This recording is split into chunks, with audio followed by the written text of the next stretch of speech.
Hello, Ryan here, aka Mac, and welcome. Alpha 3.21.1 has just released to the live servers, so let us check it out.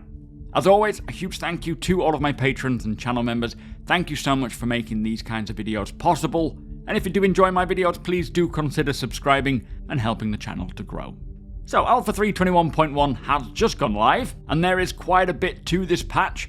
The build has many new features and, very importantly, quality of life updates, which I will briefly run through today, and I will also link the patch notes below should you want to learn more about each feature. So the new ships coming to 3.21.1 are the Argo SRV, which is your ship towing ship, the Crusader C1 Spirit, the Tumbril Storm, and the Tumbril Storm AA, and Gatak Sulin, which will release during the IAE. For gameplay updates, we have ship trespassing, so no longer will you be alerted if someone boards your ship when they're not in your party, but you have permission and the legal rights to kill anyone or remove them how you see fit. The new data heist mission is included, which utilizes the current underground facilities, requiring players to hack into the systems and maintain the state of the servers, and there is both legal and illegal versions of this mission.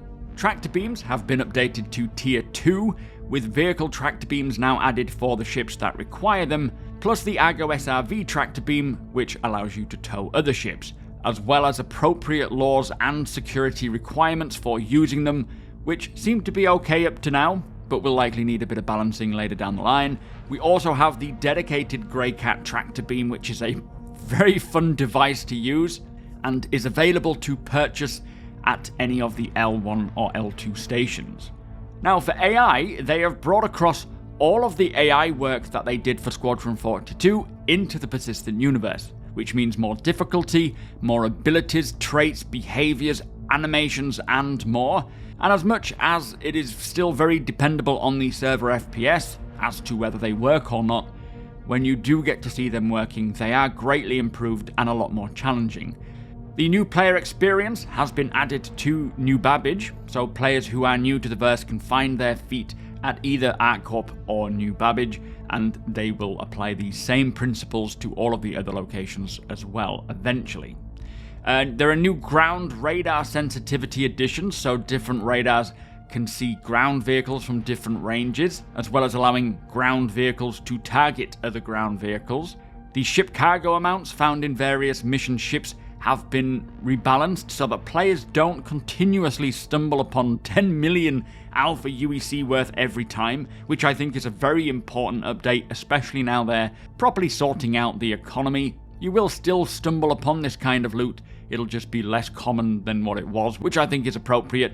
Vehicle headlights have been refactored to firstly improve their usefulness, which is a big win in itself, but also offering a variety of sizes, colours and ranges based on the manufacturer and size of the ship.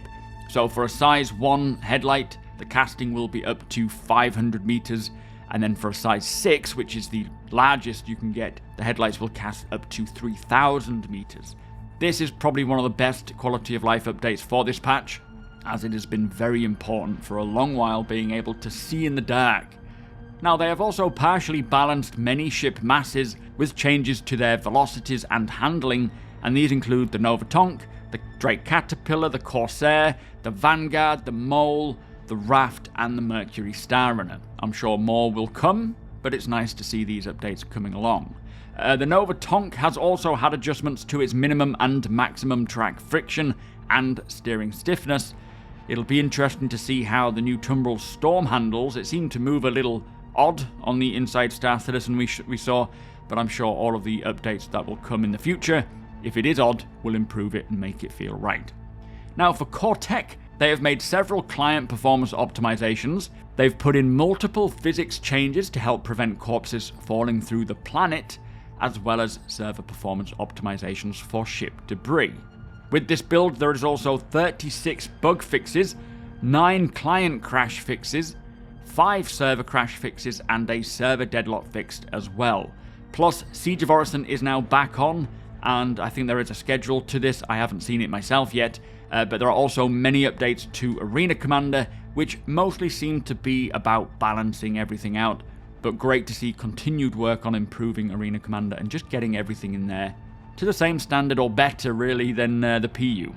Now, as always, there are many bugs as well, one of which that I have noticed the most, as this is what I've been trying to do, is check out the AI. For the underground facilities, the bunker missions, the AI often fall through the floor or fall through the stairs, meaning the security missions cannot be completed.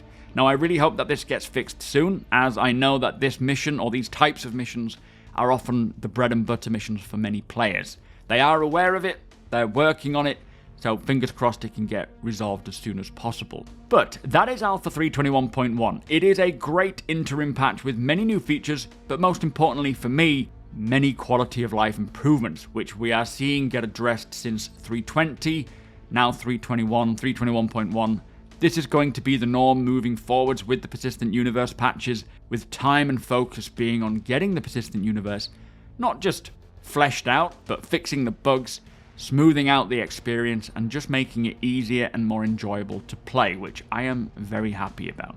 3.21.1 is also the specific patch for the IAE, or the Intergalactic Aerospace Expo, which kicks off today, likely later this afternoon, usually around 4, 5, 6 o'clock PM, which is always a blast, so be sure to keep an eye out for all of the news and posts that follow this, as it is kicking off with the alien ship manufacturers. And at this event, almost all ships go back on sale, plus many new ships are coming in, like the C1, the Sulin, the Storm AA, and the SRV. I look forward to checking out all of these on stream and in dedicated videos, and I may have a Crusader C1 Spirit and Gattac Sulin game package to give away very soon, courtesy of Cloud Imperium, so a big thank you to them. I will also be live today over at twitch.tv/supermacbrother. We are going to be checking out all of the new ships that are available, if they are available, seeing what they have to offer. The link is below. Everybody is welcome, and if you are new to the verse, it is a great place to learn how to play the game or ask your questions about anything Star Citizen.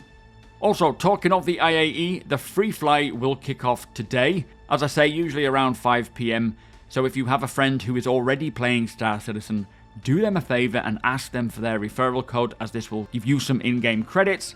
There may also be a potential referral bonus, although I haven't seen anything at the time of recording. Sometimes they provide a bonus vehicle or ship for those who use the code and for whoever's code it is.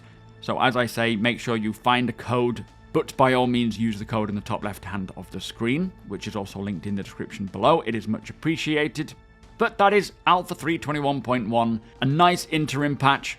Alpha 3.22 is on the horizon. I will talk further about that later this week. And I do suspect there will be a 3.21.2 patch as well, which will hopefully be the replication layer split, with the tech preview channel firstly handling this, I would think. We should see some good things coming for the end of the year. It is getting quite exciting, and it is great to see a lot of progress with Star Citizen. But with that said, if you do appreciate my videos, please do consider subscribing. We are fast approaching 60,000, so thank you all so much for the support. Hit the thumbs up if you don't mind, it does do the channel a big favour. And if you would like to be notified when my videos go live, just tick that little notification bell. Again, big thank you to my patrons and channel members. Cannot do this without you guys, so thank you so much for the support. Thank you for watching, and I will see you in the next one.